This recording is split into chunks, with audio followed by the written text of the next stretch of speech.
जय श्री कृष्ण। धन्य कौन?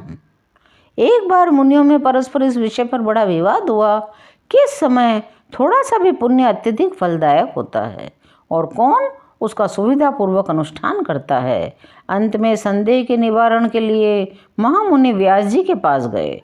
उस समय वे गंगा जी में स्नान कर रहे थे। जो ही ऋषिगण वहां पहुंचे, व्यास जी डुबकी लगाकर ऊपर उठे और ऋषियों को सुनाकर जोर से बोले, कलयुगी श्रेष्ठ है, कलयुगी श्रेष्ठ है। यह कहकर वे पुनः जलमग्न हो गए।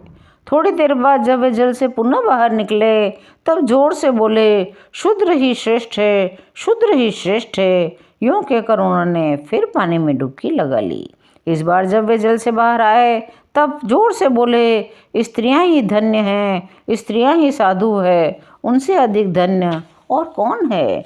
यह वाक्य बोल गए। नियमानुसार ध्यान आदि नित्य कर्म में लग गए। तदनंतर जब वे ध्यान आदि से निवृत्त हुए, तो सारे मुनिजन उनके पास पहुँचे।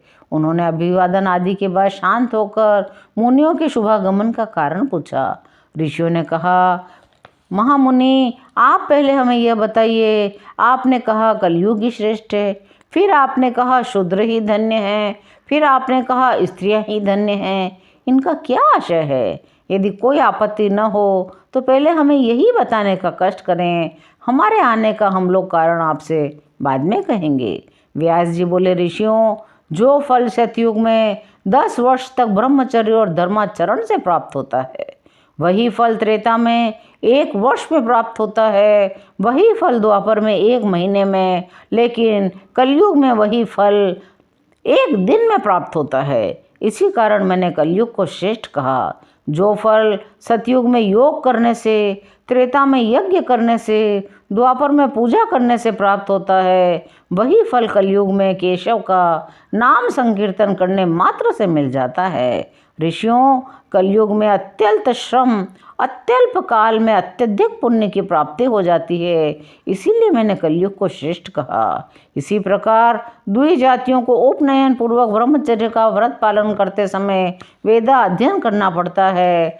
तत्धर्मों के अनुष्ठान में बड़ा श्रम और शक्ति का व्यय होता है। इस प्रकार बड़े क्लेश से उन्हें पुण्य की प्राप्ति होती है।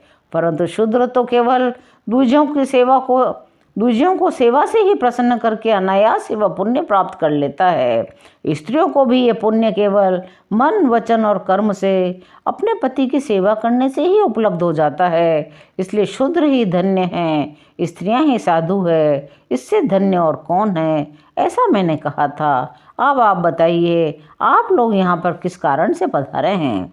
ऋषियों ने कहा, महामुनि, हम लोग जिस प्रयोजन से आए थे वह कार्य तो हो ही चुका। हम लोगों में बस यही विवाद छिड़ गया था कि सबसे कम समय में अधिक पुण्य अर्जित किया जा सकता है और उसे कौन संपादित कर सकता है। आपके इस स्पष्टीकरण से तो हमारे सारे प्रश्न ही समाप्त हो गए और निर्णय भी हो चुका। व्यासदेव जी बोले, ऋषियों, मैंने ध्यान से ही आपके आने की बात जान ली थी, आपके हृदय के भावों को भी जान लिया था। अतः मैंने गंगा स्नान करते समय बार बार बाहर निकलकर इस तरह मैंने कहा। आप लोगों को भी साधु साधु कहा।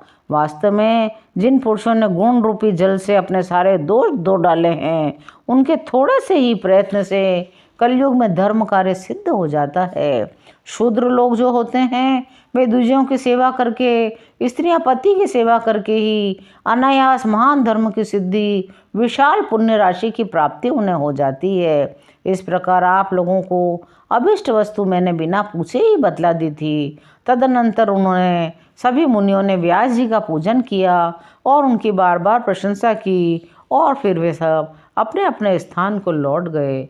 जय श्री कृष्ण।